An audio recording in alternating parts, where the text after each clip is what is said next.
All right, ready? Go, Michelle. Got it. All right, gang. Um, I'm gonna go ahead and this is our Thursday paint together. We've got Michelle, Regini, Nyla, Gail, and Cheryl are here. We wish all the rest of you guys were here if you could make it. But I'm going to record just continuing to work on this painting. Kind of so part two of the demo. And so yeah, and hopefully everybody else will kind of talk and share and you'll see what our Thursday very loose paint together is all about. I might drop out here for a minute. I have to go online for something, and I don't know if it does both. Okay, So I'll be well, back if you lose me. absolutely. Well, we'll look forward to you when you come back. All right. All right. Thanks. So what I'm going to do first, everybody, is I'm just going to go ahead and flip this upside down. I think that's going to make it kind of easier for me to get the sky covered. And a lot of times when I'm just working on design and values and stuff, I actually will work upside down because it helps me to keep the whole concept very much in the abstract, where I'm just looking for values, colors, and shapes. I'm not thinking things. And having a little bit of a struggle getting this to tighten down.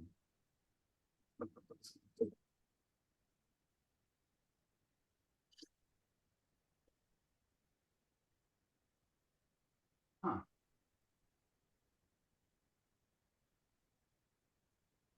See how that does. Hopefully it doesn't fall out and I have a painting falling down midway here.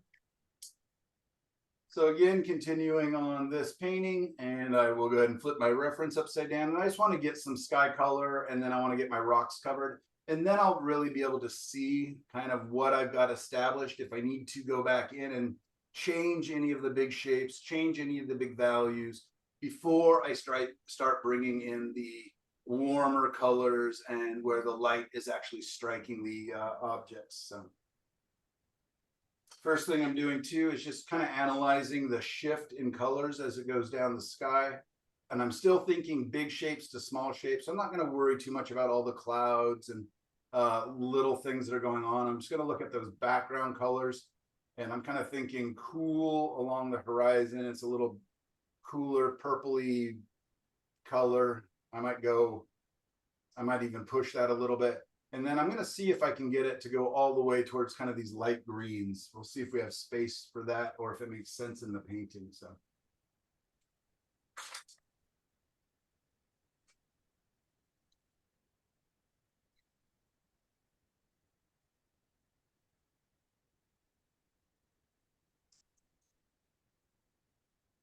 By the way, you can be two places online at the same time. I'm actually trying to do that and it's not connecting on my other device. That's kind of scary, actually.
So what I'm doing and what I wish I had done yesterday in the demo is kind of doing the mother color and bringing it down. So I'm literally creating in a big band here, kind of the gradation that I hope to see in the sky.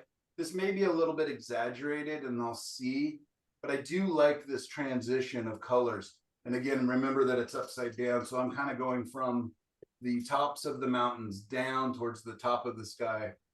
And we'll just see how that looks. But it sure, I mean, that is a nice, pretty, very faint rainbow of sky color. We'll see. Yeah, it does.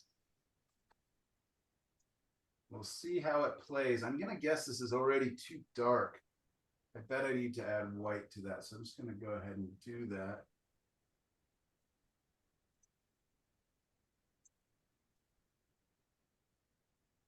Because the sky's not truly much darker. It's just a cooler color.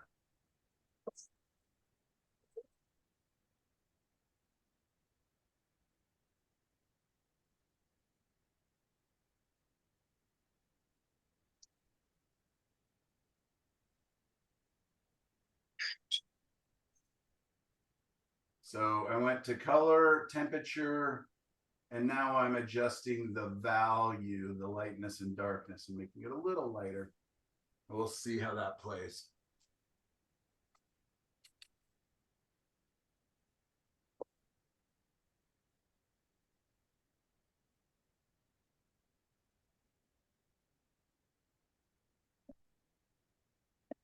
Still a little dark as I get close to the light blue of that far back mountain. So just gonna go ahead and lighten it one more time. So I just put down a little brush stroke, test it. Because again, it always looks different on your painting than it does on the easel or on the palette.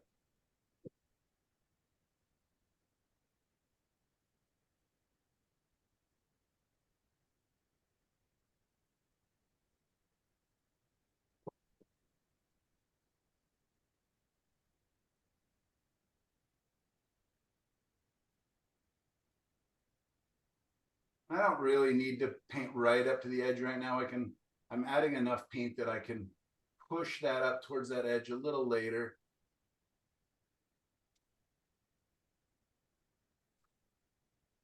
As I kick the camera.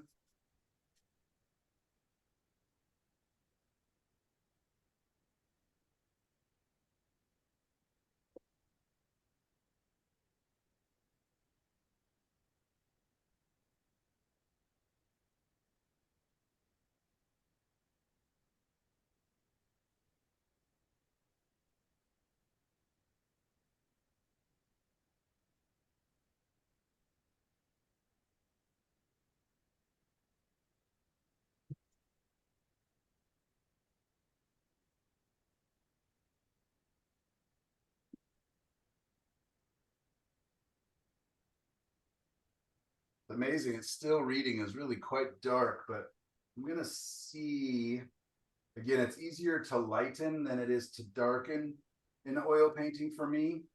So I'm just gonna see how that looks here in just a bit after I get more area. But just knowing that going forward, I'm gonna want, because the sky definitely gets lighter as it goes up. It's a little darker, a little cooler towards the horizon.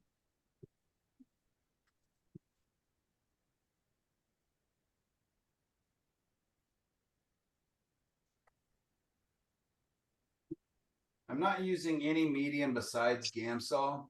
I just don't, because I know that I'm going to be layering into this painting. I don't want it to be too slippery and shiny and slimy.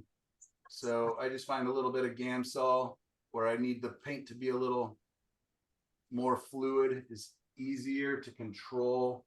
It's easier to layer into.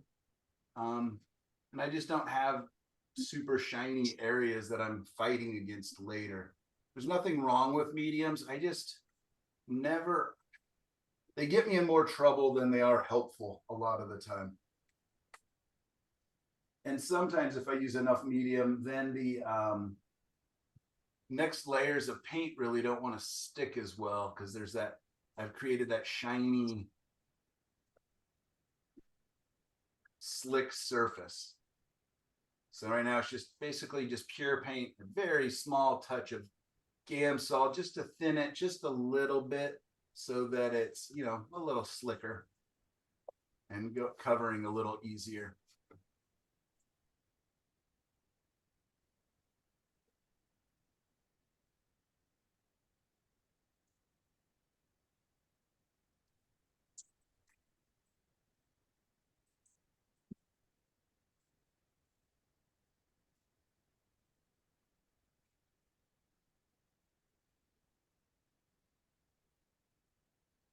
The nice thing too is I'll have all these nice piles of paint here that I'll actually be able to bring down and add some of those reflections into the water. I'll also be able to use some of these colors, you know, and darken them back up and bring into some of the other, so that there's a harmony between the colors. So there's nothing wrong with mixing a decent sized pile of paint.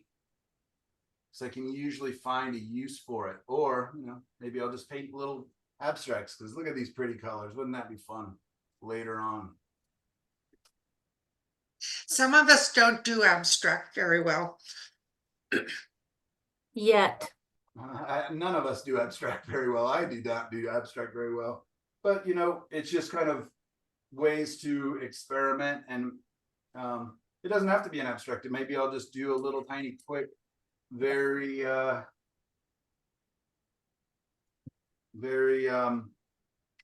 harmonized little tiny landscape, or I'll look around my studio and look at my underpaintings and see if there's something that these colors might go nicely on. I don't know.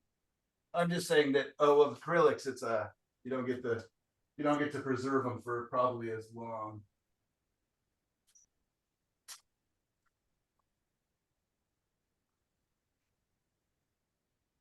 I'm cleaning the brush a little bit because I'm getting to a light kind of a greenish sky area here. And so I'm just getting the manganese, or no, the quinacridone out of there, because I don't want it to be too gray. So I'm just pulling that out, because you can see where I started mixing it, and I had a little bit of that quinacridone in there, which would be kind of the opposite color of the green, even though it's a very light, subtle green.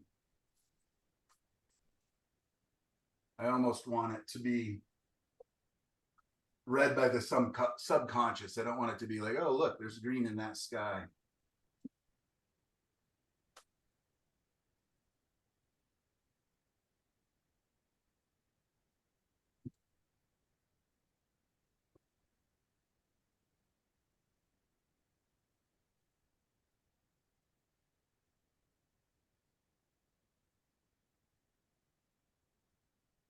Maybe this painting will have no clouds in it, because I really like this sky transition colors.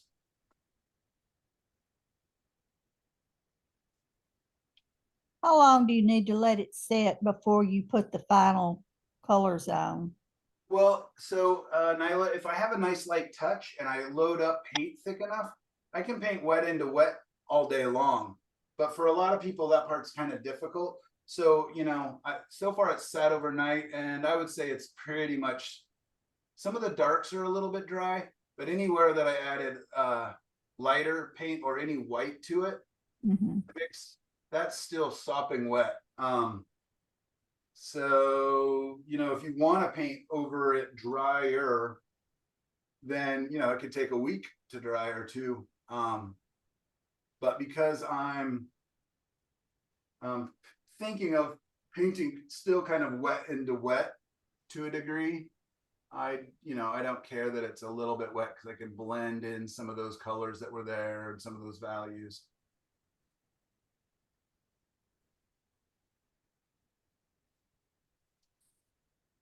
So I have enough paint on the surface that I'm able to now kind of paint up to those edges, so I don't have those bright red lines that I drew it with. I also don't want my background edges, these far back hills, to be as sharp.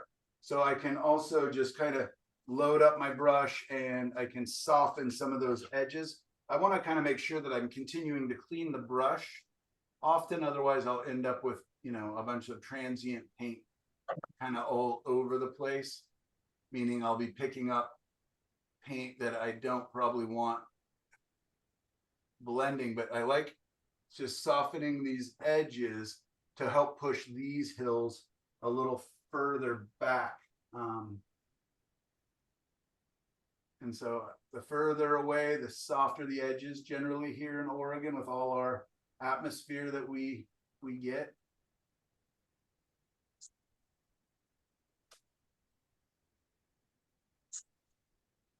So I'm using value. Things get a little bit lighter generally as they go back. I'm using temperature. Things get a little cooler, a little grayer.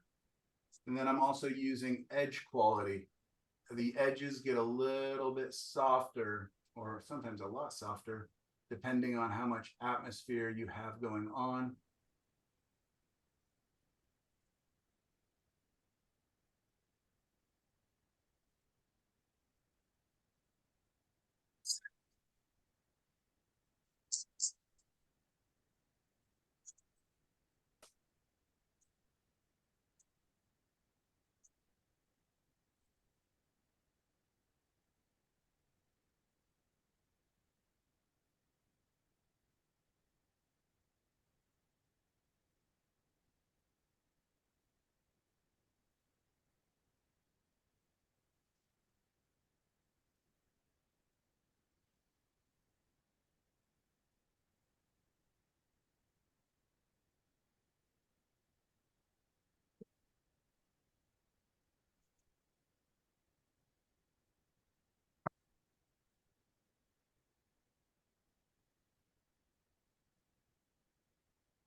And what I mean, Nyla, by a light touch is I'm just barely skimming the surface. If I load my brush up with enough paint and then just barely touch, the paint will sit right on top of the paint that was there. If I push down or touch it more than a couple times, it will definitely begin to blend and blur. So kind of learning when you want different effects can be really useful, because there's times that blending and blurring are great, and other times where you're just like, ah, I'm making a mess and all my edges are ending soft and everything's getting muddy.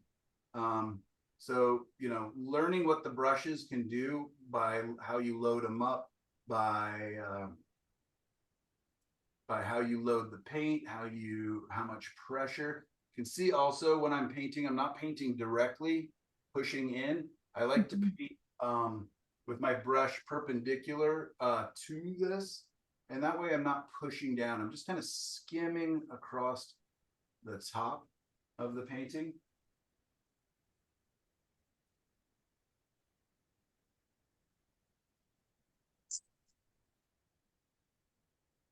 It's funny you were using the words I was thinking. Oh, good.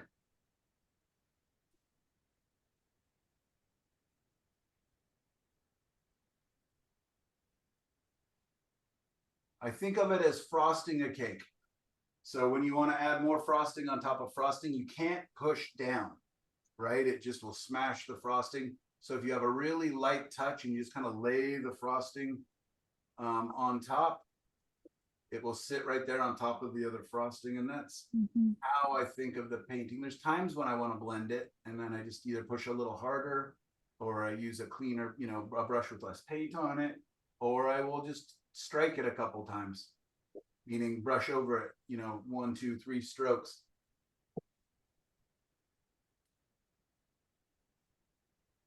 The old ladies who used to paint porcelain in China used to tell us to do that like you're painting with a feather. Lovely. Yeah.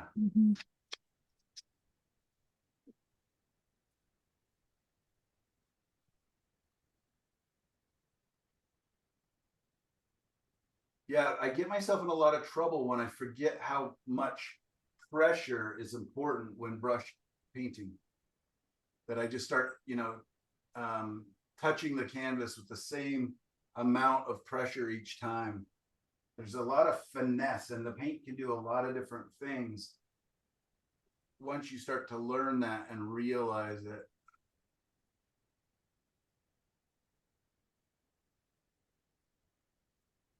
That's where practice helps.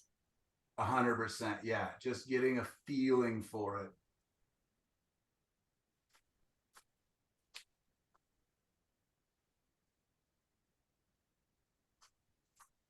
And turning a painting upside down every once in a while really does help, because I'm no longer, my brain doesn't want to go, oh, you're painting water. I'm just looking at the slight value and temperature shifts within the water, knowing that this area is my coldest, and it does get a little bit warmer, but a lot of that blue is still showing through.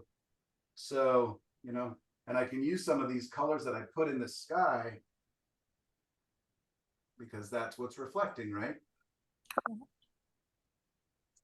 But I still want it to feel different than the sky. It's not nearly as bright. It's not nearly as warm. So letting that blue show through, or mixing these colors with that blue a little bit.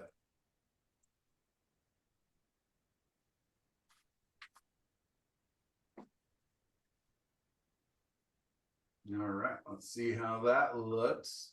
And then I'll just get those, the rock face of this cliff kind of laid in. And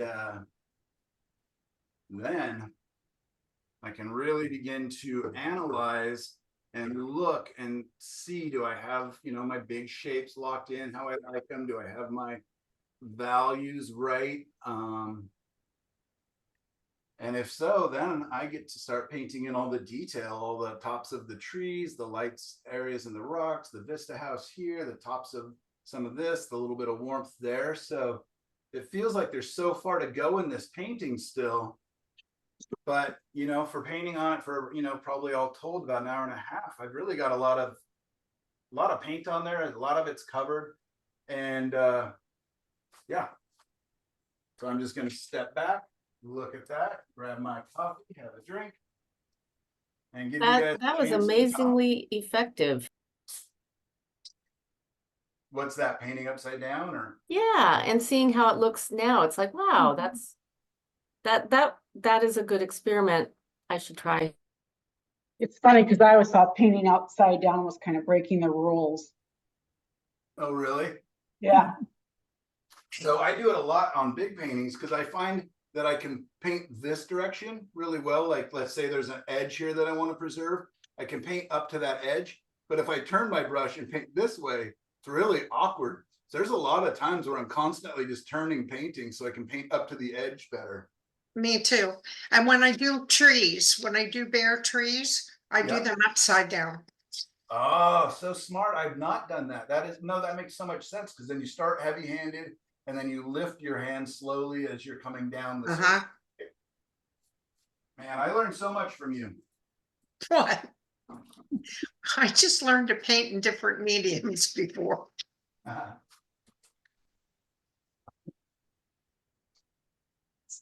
Hello.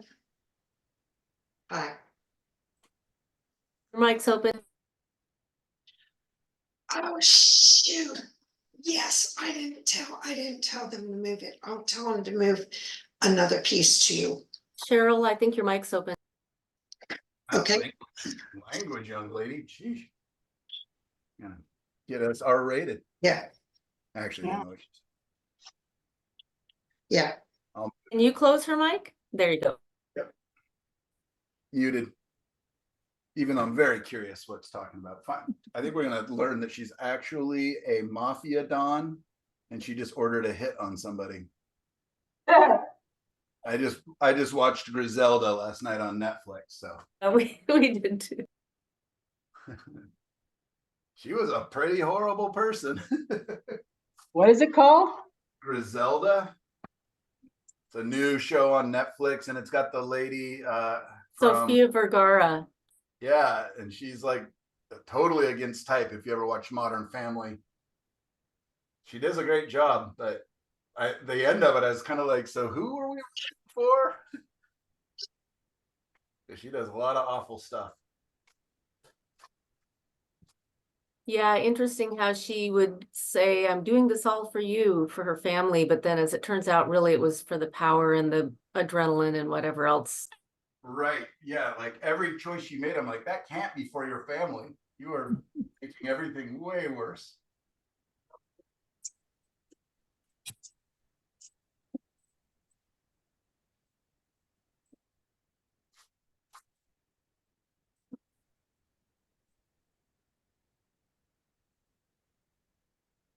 So yeah, a lot of times I'll spend quite a bit of time. If I wasn't painting in front of you, I actually have a bench in the back of the studio where I'll sit and look at it, because I find that looking at the painting for an extra minute or two often really will help me in the long run.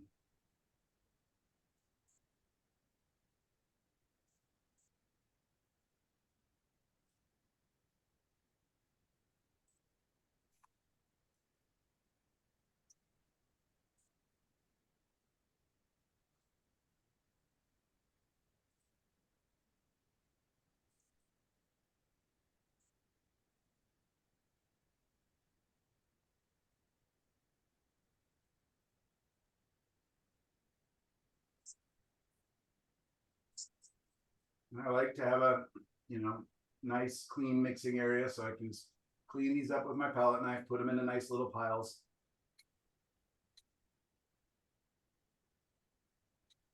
That I can use later. So I don't have to try and figure out how did I make the colors if I need to remix them.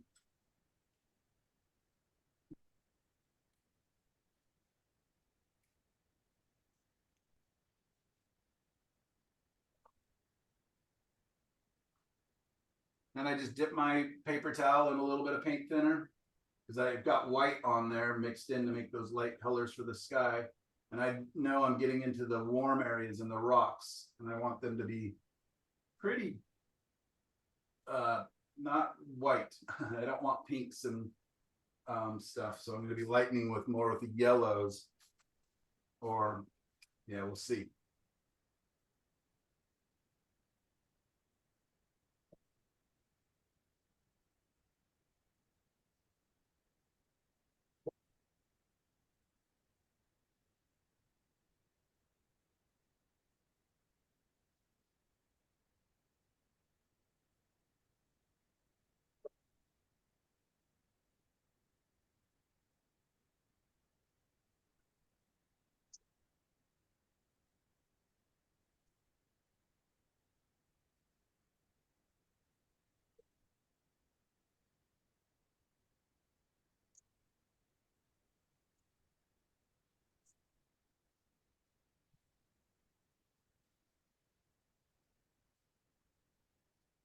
So just like I did with the sky, I'm just kind of making a band of color transitions, looking at my reference, just kind of figuring out, what's the darks, what are the lights, what are the in-betweens. And this way they're related.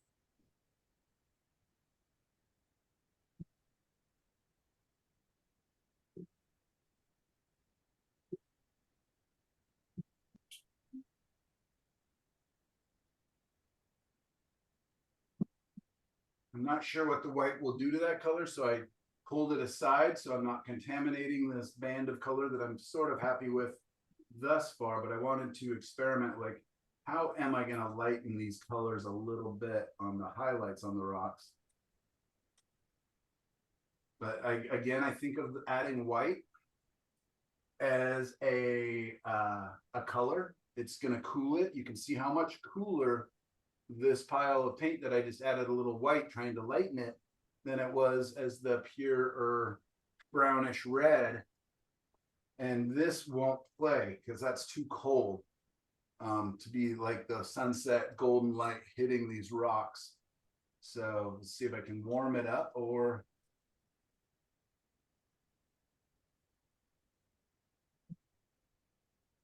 all right, now it's getting a little stronger. It feels a little less cold. We should have left a little bit of that pile just so we could see the transition. But I'm just constantly going, okay, what's happening now? It's getting, there we go. Now I feel like it's getting closer.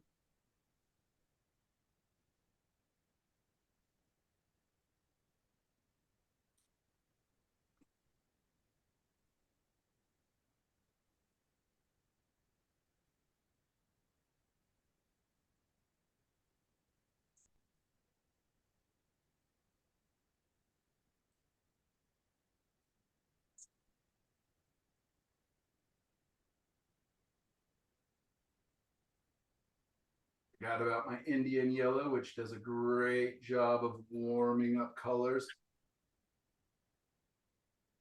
especially when they're being struck by warm light.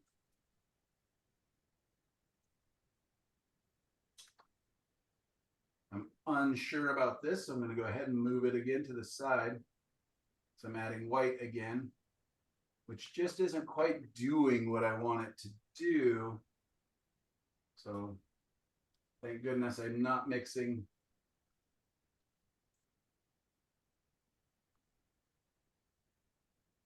But how do I make the areas where the light is hitting these rocks and keep it really warm but lighter a little bit, at least in the highlight areas of the rocks.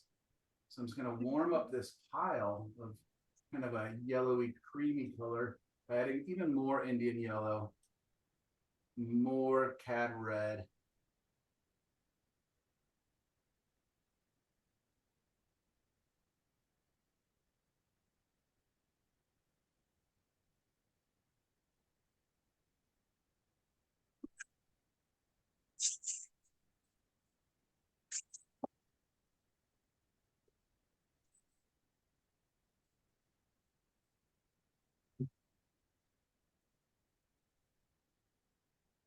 It feels like it's taking a little more time, you know, than just putting it down, testing it, putting it down, testing it. But the truth is, if I get the right band of colors, like I did with the sky, you saw how fast I was able to paint it. So sometimes taking a little more time in this stage, even though I just want to be painting, I want to be painting, but I also just love mixing colors. I just love the fact that using these primaries, I was able to make, you know, all these variations already, plus all the blues and everything else. So, you know, it's okay for me mentally. I allow that to get a little bit lost in it and enjoy it. Plus, it's information for future paintings, right? I'm like, the first color I tried mixing definitely didn't work. That was just a lot of Indian yellow with just a touch of cad red. And you can see as I'm slowly trying to warm it up with more Indian yellow and more cadmium red. And this time I actually even used a tiny bit of the quinacridone red to cool that back down and keep the chroma up. So I'm just constantly asking myself, what is wrong with the color that I'm mixing? What could it possibly use more of? Is it the value?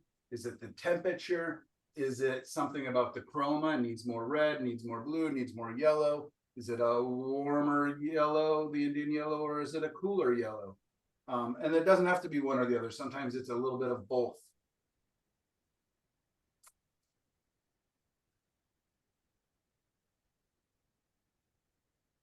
And I'm still just not quite getting what I'm after. So that's interesting. This area right here is the closest so far.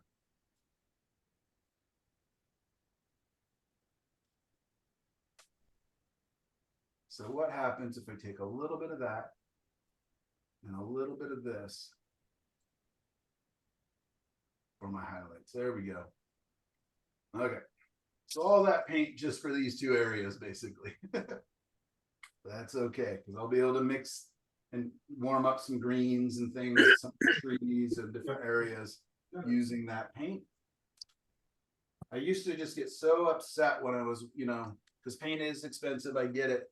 I used to get so upset when I felt like I was wasting paint. But for now, for one, I've got so many paintings going on in my studio. I can just look around and say, who could use this color pattern or who could do this? or I can very quickly just modify these colors and use them as grays. So as I get better and better and a better understanding of mixing color, I worry less about wasting paint.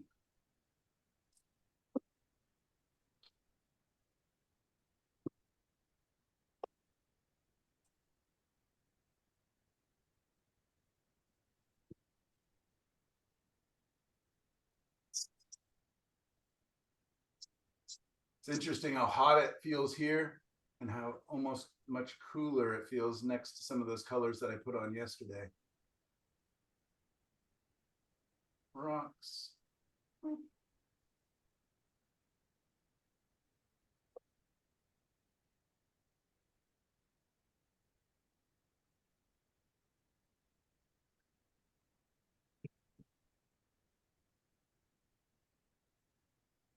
A little more When you paint. get a chance, can you move the camera, so Oh, that, of course, sorry, yeah. thank you. Thank you for letting me know. I forgot you guys were there.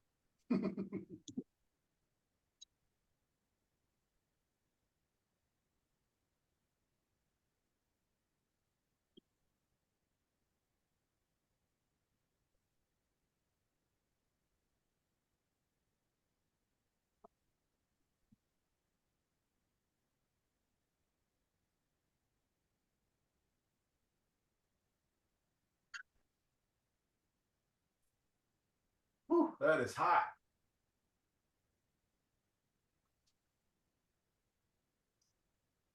So I'll be able to modify the colors that I'm putting on those rocks into darker and lighter areas.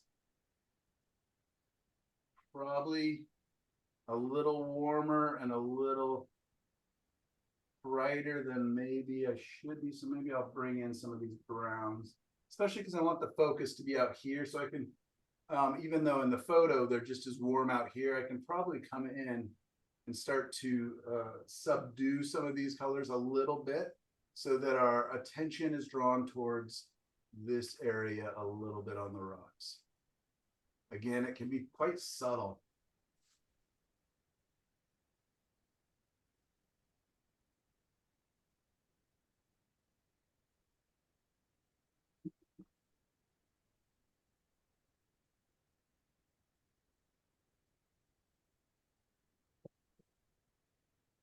I can always tell when I'm using too much paint thinner because it literally runs down the outside of the ferrule, the metal part of the brush. See all that paint?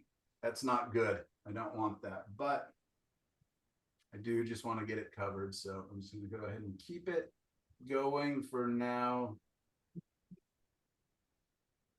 But with the knowledge that this paint is going to be a little more transparent than I probably want it because of all that paint thinner, meaning a little more of the canvas or panel is going to show through the surface.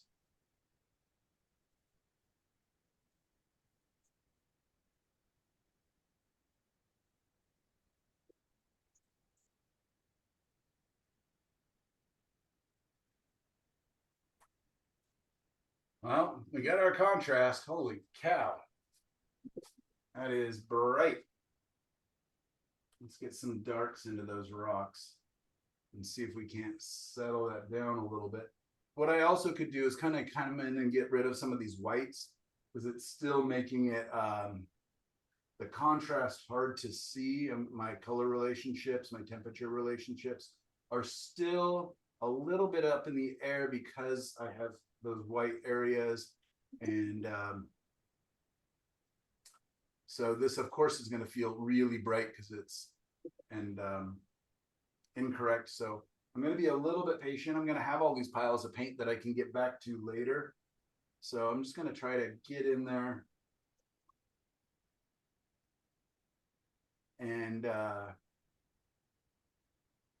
get things covered so that I can judge colors, values, and temperatures a little bit better. Does that make sense to you guys? About Yes. as far as it's hard to see it when you have That's why sometimes I paint on like bright yellow or bright red backgrounds. And I don't really suggest that for new painters because it makes seeing your colors and your values really difficult. I mean, really difficult, even for me. So a lot of times if students want to tone their canvas, I do suggest going with oftentimes more of an earthy or a neutral color. I think, you know, in the beginning, actually one of the best things you can do is just put a neutral gray to tone your canvas if you don't want to have a white canvas that you're painting on. And that works doubly well for me because when you're plein air painting, having a cool gray or a neutral gray canvas isn't as it doesn't make you snowblind, right? When you got that bright sun hitting that bright white canvas, it's impossible to tell what's going on. But the other thing is that my pretty much all of the palettes that I use, this has got, I painted this palette gray on the back. I just spray painted it with exterior car paint. And this is just a cutting board, glass cutting board. The textured side is where the paint is. This is the bottom, actually. You can see where I knocked off the little feet that come with it. And I just spray that with a mid neutral gray, you know, buy it at the hardware store. And if I actually have my panel that I'm painting on, or my surface, canvas, whatever it is, if I pre-paint it, pre-tone it into the same value of gray, then my odds of when I mix the color here, looking the same here, are greatly enhanced. Does that make sense? Yes. Great. Does anybody here paint on toned canvases very often? Sometimes I do. I learned it from you. From watching you, Dad. Yeah, I think sometimes, especially if we're having a hard time getting into the painting, I think sometimes it's literally just like that painting into a pristine white surface is really daunting. So sometimes just messing it up a little bit, just by putting in a value or, you know, a color, getting some paint on there quickly can help. You see how I've created 4 equal spaces, 1, 2, 3, 4 here? Yes. So I'm gonna go ahead and figure out one of those guys has got to die, sacrificing for the betterment of the entire painting, and that's going to be you, buddy. Sorry, thank you for your service.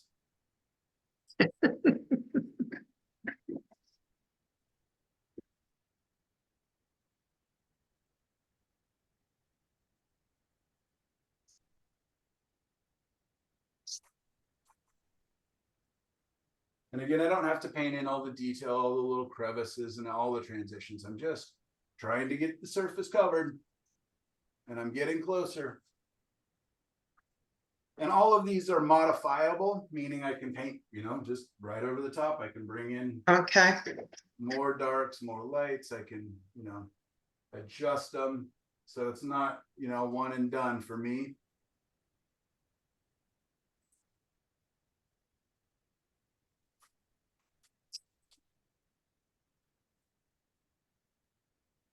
Once again, I'm going to step back. I'm already seeing that while working on this cliff, that the cliff doesn't actually have this turnout here. There's no angle. It pretty much goes straight down.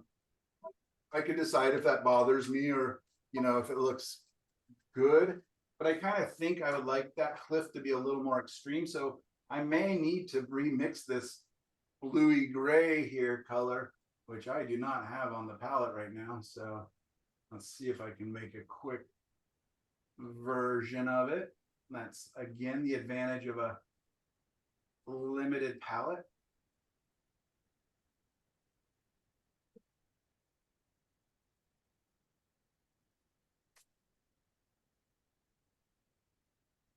It's a little purpler than that. There we go. See how quickly I was able to just mix a color? Just kind of looking at it and just going, okay, it's not a pure dark, it's a bluish, but when I put it down, I was like, okay, well, I got the blue right, but it needs to be just a touch more purple. I can also, you know, just so there's harmony and stuff, I can darken that a little bit. And I could even bring, just touches of that into the rock. So I don't just have a all browns area and an all blues area and an all greens area. We want things to harmonize. We want things to key into each other, feel like they're related and within the same scene, even though they're very different objects within the scene. But just by bringing in some of these bluey dark grays, hopefully it allows the painting to feel a tiny bit more naturalistic and less like I'm just sticking colors onto certain areas.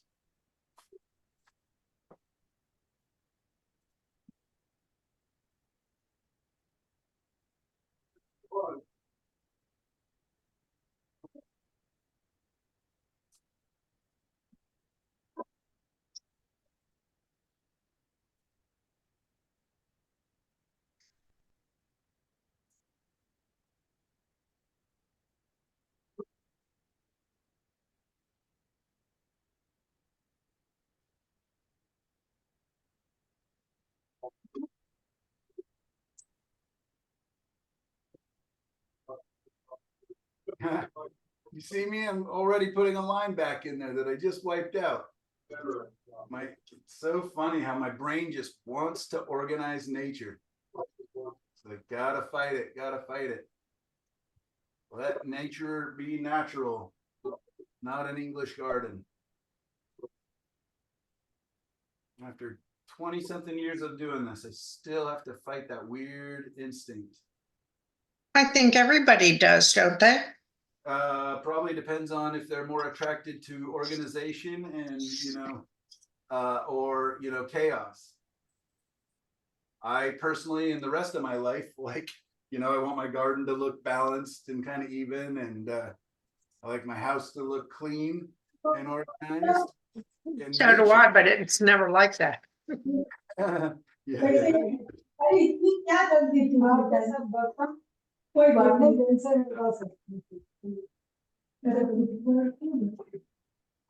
Never If you is. guys could see 5 inches below where this camera is, this office is solid paper.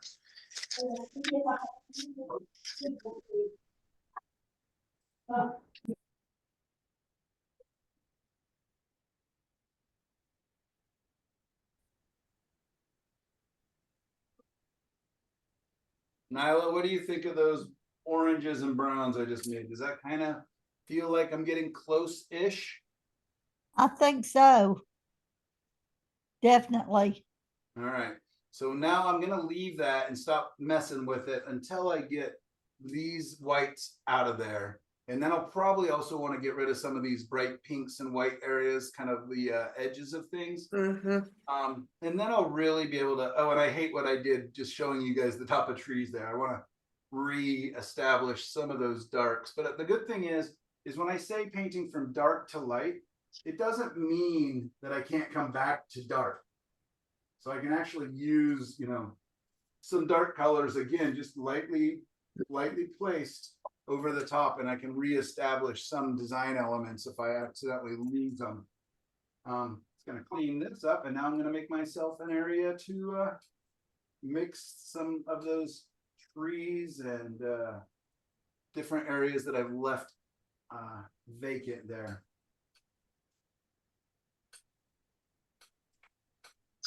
While you're doing that, Michael, have you taken acrylics out for plein air yet?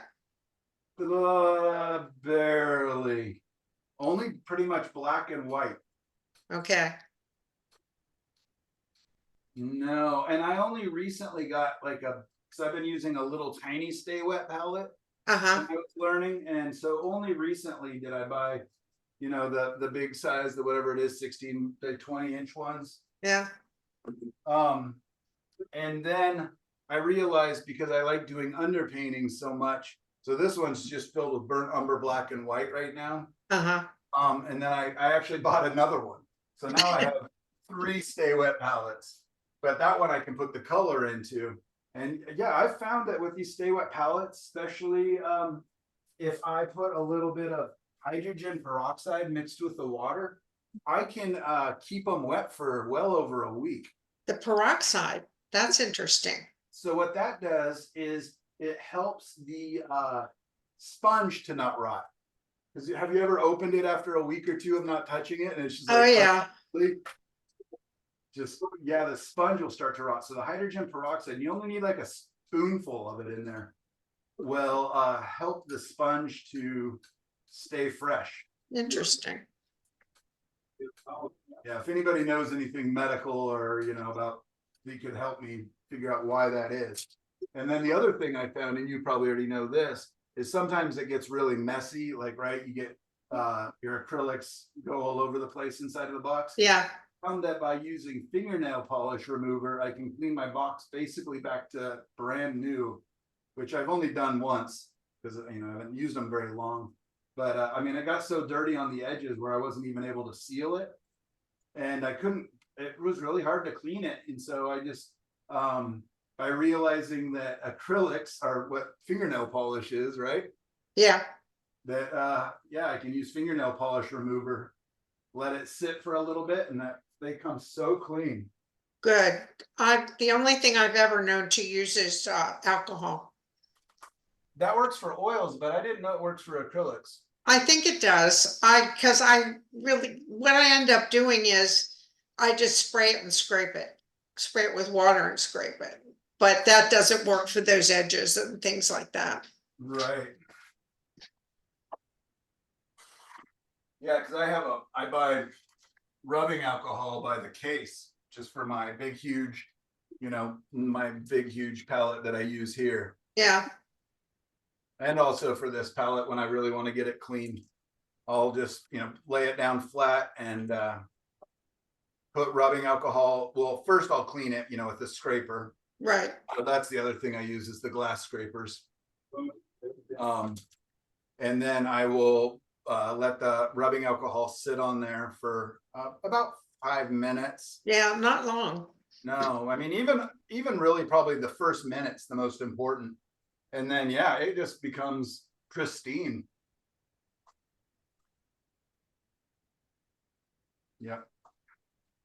All right, I'm feeling so much better about this painting already than when I first woke up this morning and looked at it. I think it's gonna work out a little bit. Oh, I don't like this edge, so luckily I saved some of those grays, add a little dark. The first time I took my acrylics out on plein air, I went down to it was Virginia, it was Charlottesville or someplace. Anyway, to paint with a person, Oversmith. And the first day was so windy that everything dried yesterday. The second day was so hot that everything dried yesterday. And the third day it was so cold that all my brushes got stiff. So it was quite an experience that time, kind of put me off a little bit from plein air, but I still like to do it. Yeah, I was reading a lot about acrylics and because we had that big ice storm and snowstorm and stuff, that acrylics really don't work in freezing. But I did read about a guy who was putting a little bit of vodka into his water. Yeah. Was keeping the paints active. I don't know if you could just put a couple drops of rubbing alcohol. Well, you might be able to do that too, but what happens if it doesn't adhere properly because there's something else in the water? Totally. Yeah, I don't know. Yeah, I don't know what that would do. I suppose you could ask Golden or one of those and they could tell you, but yeah, and when you paint in the heat, there's no moving the paint around on the surface. no, there's not. You can keep it wet in the palette, just add extra water. It might be a little soupier. You definitely want a mister bottle, but I think it's going to be much more impressionistic. You're going to be putting down a brush stroke and leaving said brush stroke alone. Exactly.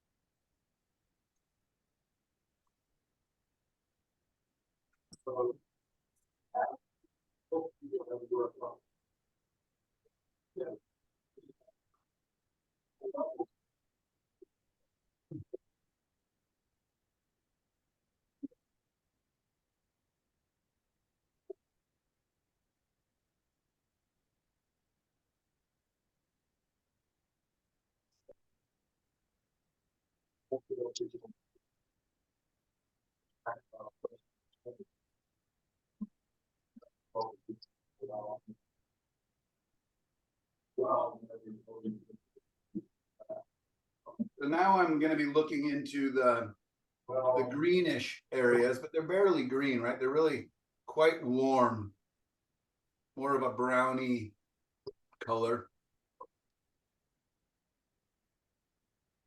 So I can start off by just making green.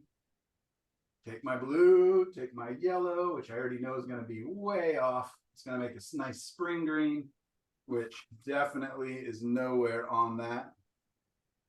But I'm going to modify that, right? I can add my reds to modify it, which is what I'm going to do. I'm going to take my cadmium red. It's probably way too much. I'm going to modify it. There it goes. See it turn into a brown. But that's where our intellect comes into play. Our observation is, you know, we look at these trees and we're like, well, they're trees, they're evergreen trees, they're green. But no, they're really not. They're really quite warm. And actually quite dark.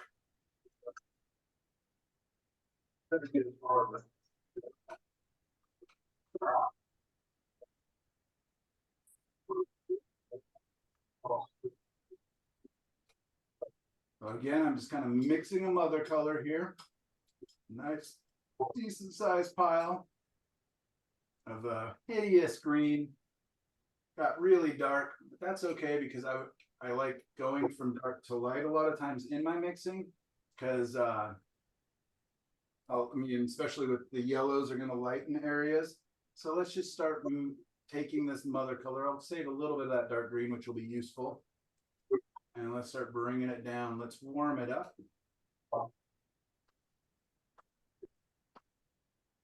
Man, cadmium red, you are strong. Strong color.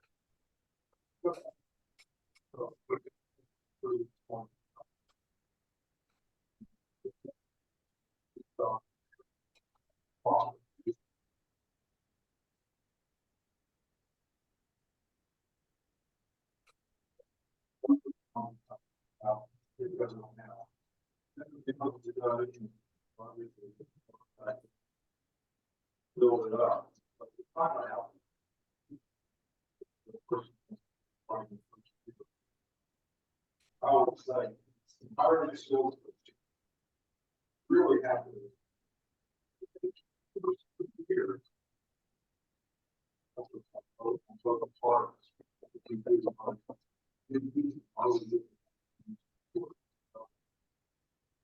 So if somebody were to walk into my studio now and look at this band of colors that I've just made, I think they'd be hard pressed to actually say I mixed any green. It's all kind of brownish. But I'm gonna kind of hope that when I get them on the surface, they're gonna work with that warm light.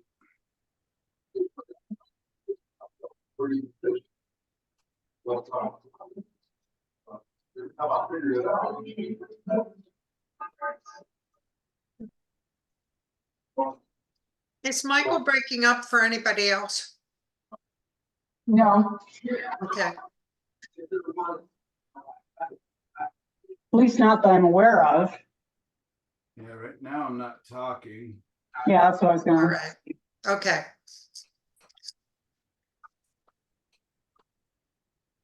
So quite a bit of variety. They're all quite dark, which I believe is going to serve me, especially when I put these up against real darks and cooler darks. We'll see. I may have to modify again. I'm doing the best of my abilities until I get them onto the surface that I'm painting and can actually get a good read on them.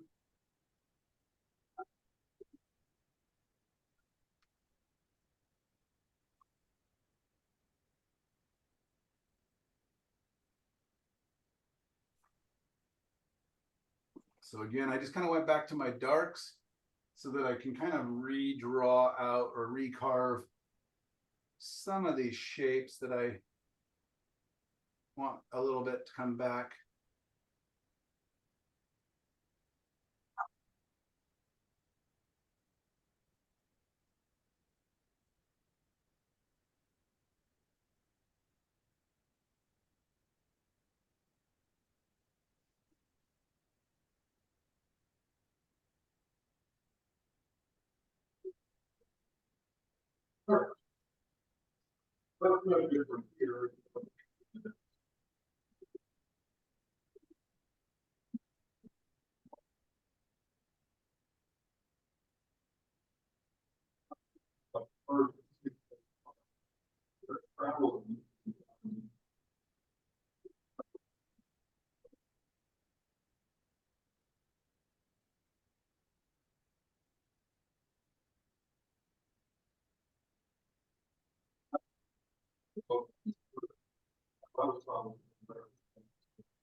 All right, so I kind of got some of my darks reestablished. Now I can either just go down the line and paint thin to thick, and dark to light, which I may do here. So I'm just gonna see, this may be already so dark that's barely gonna show up, but it might be some nice transition colors from those shadows as they're just starting to squeak out of the shadow, but it's still just super dark.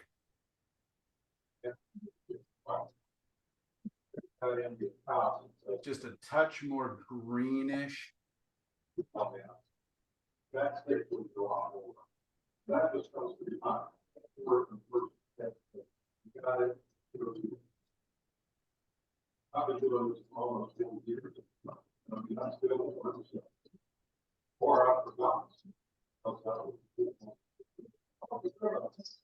I'm not sure who has somebody kind of talking in the background, if we might want to go ahead and mute. That's me. My husband's working. Yeah, that's me. My husband works from home, so he's in meetings in the next room. Good. Yeah, no worries. I don't mind, but just for recording. I'll turn it off. I'll mute. Feel free to, chime back in and talk whenever you want, but.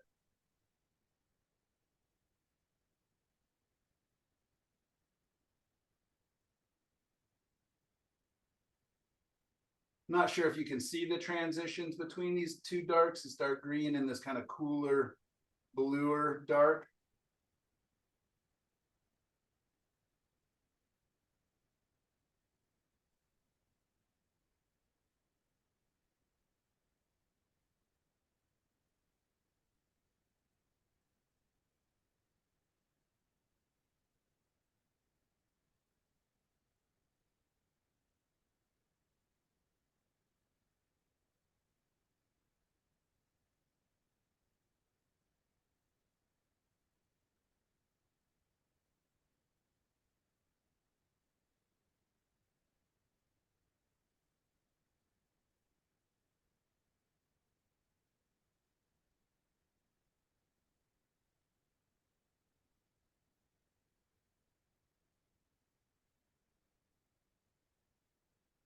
I'm just kind of trying to get rid of some of those little white speckles that want to show through. I really find, especially when you go to photograph your artwork, that those little speckles can really be annoying. Easier to just paint them out than go back in with Photoshop and try to just spot remove them all. Because a lot of times you barely see them in the painting, but sure do show up in your photo of the painting.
So when you see me pausing where I make a stroke and then just hold it, what I'm doing is going back to my reference and just kind of looking for where does the shadow structure go or whatever it is I'm paying attention to in that point.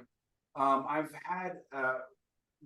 seen a lot of students who, even when they're looking away at their reference, will just keep painting, keep dabbing. My mother took a class for me, and I was just so amazed that she would be talking to the person beside her, looking at them, and her hand is still making marks, just dabbing, dabbing, dabbing. And that can be really dangerous. For one, you just create a whole lot of soft edges where maybe you don't want them. And for two, you're just kind of blending, and I don't know. So if I want to look away, I can, of course, just pick up the brush. But a lot of times I just kind of look, pause, look back up, pause, look back up. And I'm just looking for the underlying darks. Where does this shadow structure kind of build and go across here that's going to give this the form that I wanted to have of these lines of trees going back over this ridge, then going up, and lines of trees going over this ridge. So again, I'm just looking for the structure, looking for the foundation that I'll be able to build my colors on. And, you know, if you're watching this, you're probably already bored and just like, put on some dang green already. Mix all those warm colors, let's do it. But it'll be much faster and much easier if I know where those colors might behave best or belong best.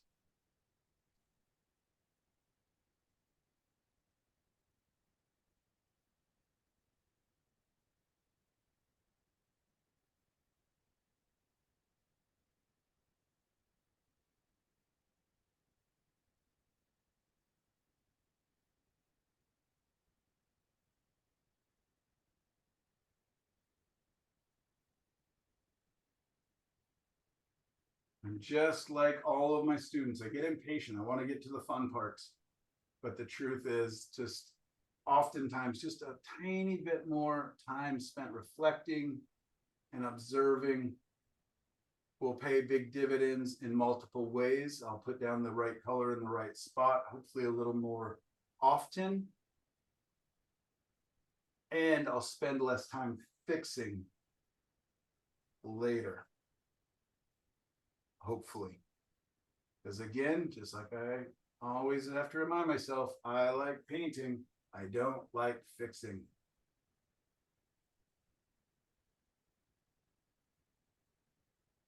So what can I do to make it more likely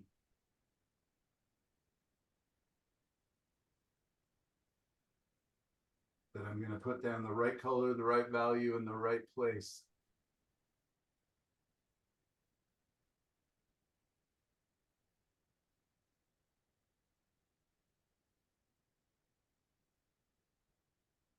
As I cover those little white spots, Cheryl, can't you just feel your heart rate going down? Just like, oh, like, oh, yeah, it just feels so much better.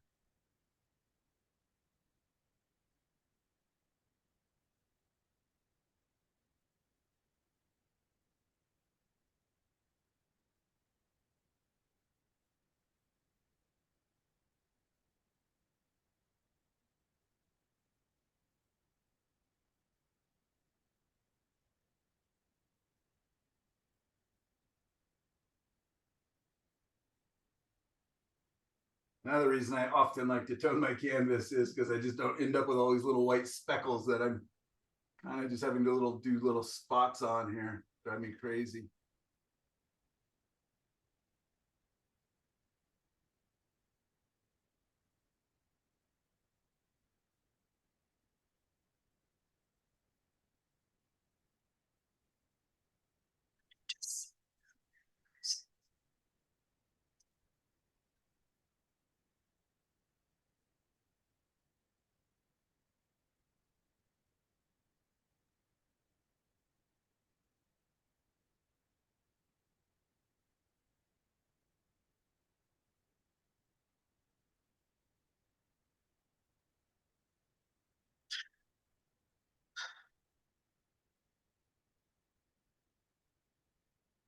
Really looking nice.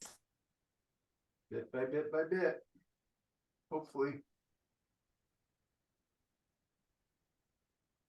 And I have to admit, that is one of the hardest things about demoing in class is I want to keep moving. I don't want to bore you. I don't want dead air, you know. But truthfully, there's so much in painting that is me just stepping back and seeing, you know, what have I done? What do I need to do? How is it working? And nobody just wants to watch a video of me standing in the back of my studio looking at my painting. Oh, you do what you need to do, and we're just hanging out. You're just hanging out. Like it.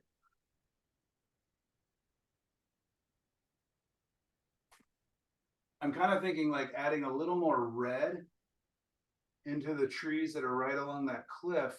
So we also have value shift, and I could probably even darken that and make it a little redder. So it's we'll also have a temperature shift against what I'm hoping will appear to be, you know, the ground plane far down below.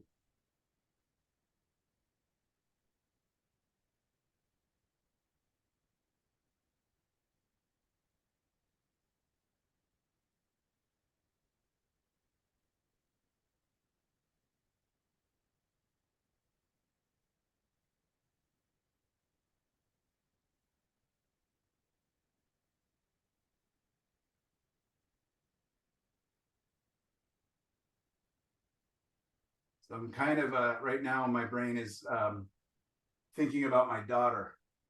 She had a big, huge assignment due, and she was very nervous because it wasn't working for design and stuff. And at the same time, she did a saying in front of a bunch of people in her dorm. They had a little dorm room concert that got big enough that people were lined up down the hallway, and she was the singer. She hasn't sang in a long time. And a band asked her to join them and sing last night at an event out in a park. And she was pretty nervous about that too. So I haven't heard from her yet how that went. So That's exciting. yeah. Yeah. So I think she's a good singer, but I think she's good at everything. So, you know, I was kind of like sad when she all of a sudden decided that she didn't think she was as good a singer. So I was really happy to hear that she's doing that, and you know, and just, you know, taking chances and doing interesting adventures. So I was very proud of her, but now I'm nervous. Like, I hope it went well, right? If you're one time back singing after a long time, she, you know, stopped singing basically midway through high school. If it went poorly, I imagine that could be that, you know, that could spell the end. But I'm imagining that they did some sort of rehearsal, right? yeah, a little bit. Yeah, they It should. was like a 2-day notice. Cool. As far as I could kind of understand. We don't want to have too long to worry about it. Yeah, exactly. So we will see. I will report back. Do I have a kid that's like singing, enjoys it? Because she's a little bit like me. She likes to, you know, talk and be in front of a crowd more than probably most people are comfortable with. She's always been good about talking and, yeah, whatever, presenting. She's rarely been too shy. So I was always kind of curious what happened that made her decide she wasn't a good singer. Because even back then she was getting asked to, you know, join other things and sing and stuff. I almost feel like she just couldn't hit one note that wasn't within her, you know, octave range. And I don't know if she thought that everybody should be able to hit every note. I don't know. I try not to push her on anything too much. Just be supportive. Especially now that she lives on the other side of the country. Not really sure why I shared that, except for that's what I was literally thinking about while I was painting here.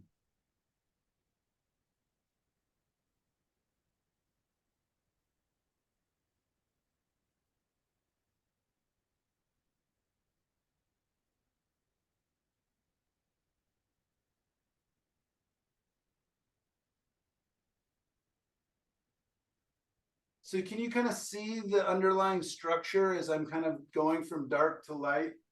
And you can see what a big jump. I just wanted to experiment to see what happens if I put any of these oranger trees that are in the photo, because again, it's the beginning of fall. But I think they're too spotty. I think it just breaks up the design and everything a little much. I mean, doesn't your eye just really wants to look at that spot kind of floating out there? So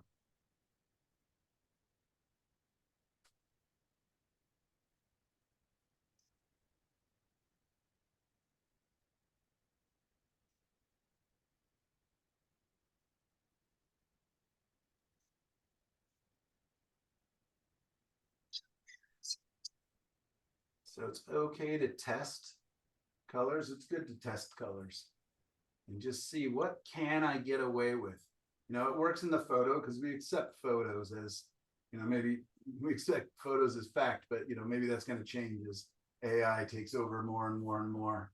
Did you guys see online all the pictures of Biden and Trump at a picnic together and like doing all these like funny little cute like Yeah, borderline romantic, and it looked so perfect. And they were like wearing matching sweaters. And, No, I haven't seen it. oh, I did. yeah, it's scary how good they look. It's scary that somebody can do that in just a few minutes. Right. I mean, luckily that person was just, that they used it as an example to look at how, you know, instead of making fake scenes that would get anybody in trouble, there was like, look how ridiculous is and look how amazing it looks. Like, Yeah. you would almost think that it could be somehow like they've made amends and now they're going to be, I don't know what. Well, some people will believe anything anyway. I know that it is going to be such a scary thing now that they can do the voice mimicking and the image mimicking. Yep. And yeah, I'm just hoping that literally like on Facebook, it'll just tell you, you are looking at an AI created, you know, somehow it'll have the software to be able to tell the difference. I certainly hope so. And, you know, I was, there's a photo site that does, you know, kind of like the world's best landscape photography. And they Yeah. ended up sharing an AI image, like they had been tricked. And so many of the comments were like, oh, I can't believe they got tricked. You know, there's, if you zoom in, way in, you can tell these branches aren't right and stuff. But, you know, they're not doing that. They're not looking in.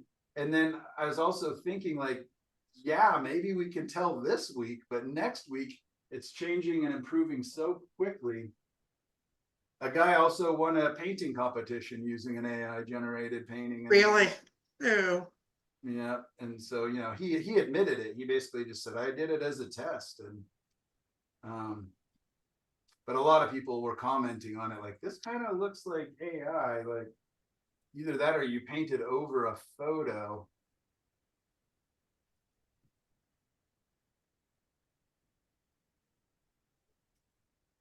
Well, do you remember that incident last year when a woman got a call, an emergency call from her daughter? And it sounded just exactly like her daughter, but she knew that it was impossible for her daughter to be in that situation because she knew where she was at the moment. Ah, And it was someone trying to extort money. yeah, my good friend's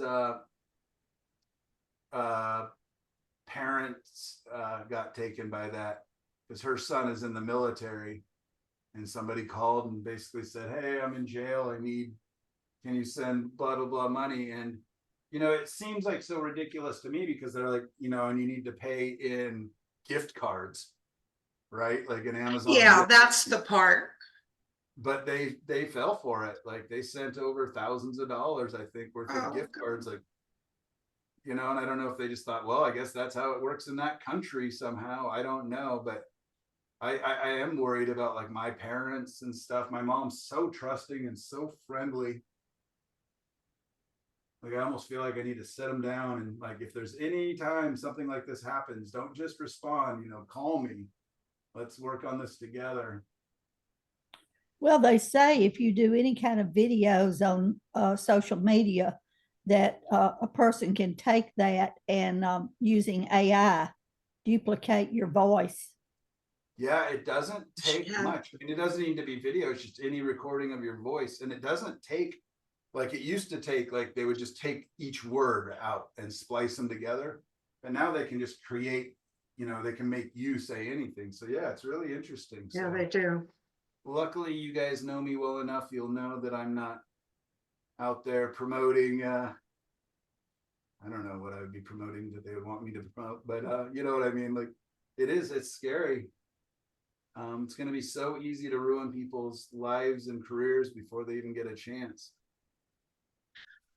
Okay, I have to go to PT now so I can balance better. So I will see you guys next Wednesday. Okie doke. Thank you Okay, for see being ya. here. It was great Take to hang Hi, care. Cheryl. You too. Bye.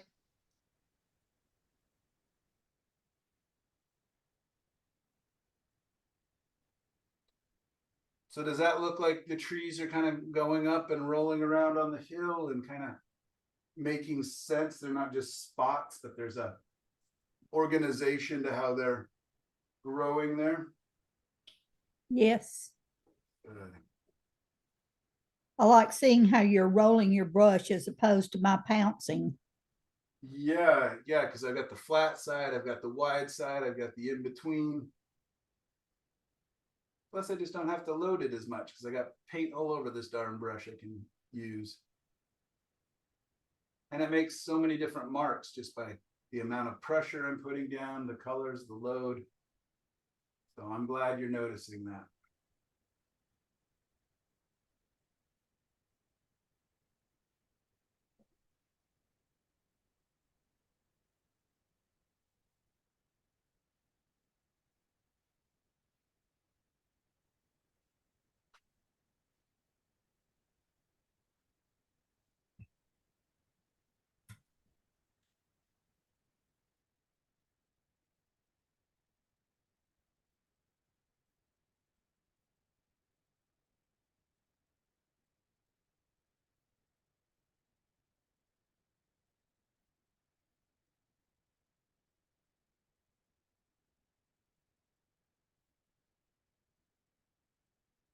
All those darn little white speckles. Just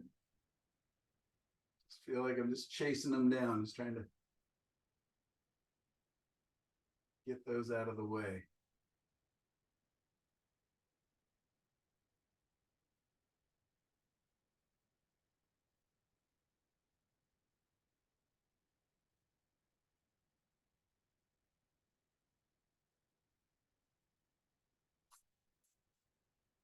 All right, we got a mountain or a cliff with a bunch of trees now. I hope that's what it looks like. That is my intention.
Just making sure that I remember that this is the darkest dark in the shadows of this little pine trees that are kind of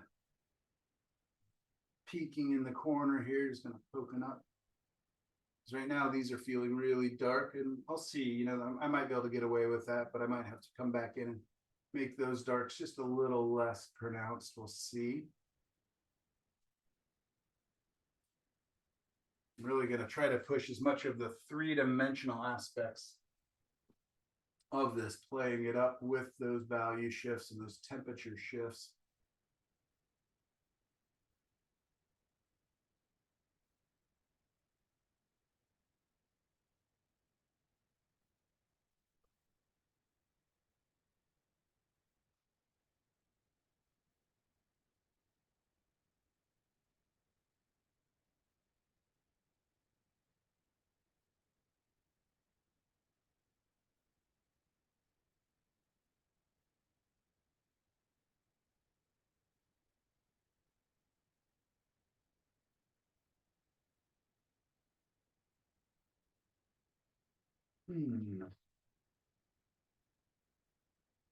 All right, well, I'm gonna go ahead and stop the recording there, I think, and take a little bit of a break and grab something to drink. And be able to kind of step back from it and see how things are reading. So next thing I'll do is bring the tops of the light into the trees down below here. Then a little light onto the top here, and then I'll bring the light into the tops of the cliff edges over there. And then I'll kind of refine some edges. Oh, and then I got the little house here, the Vista house. But otherwise, I think things are moving along nicely. So we'll see if I push record again or where we're at on this. Any comments, questions before I push stop the recording? Really shiny. Sorry about that. Looks good. Yeah, that looks really good. Yeah, it really does. I'm curious to see how you'll resolve the sort of the road. Yeah. I'll make it hopefully subtle. It's really easy when there's like a little light line. Surrounded, oh, that's bright. A little light line surrounded by dark lines. Oh, I don't like that light.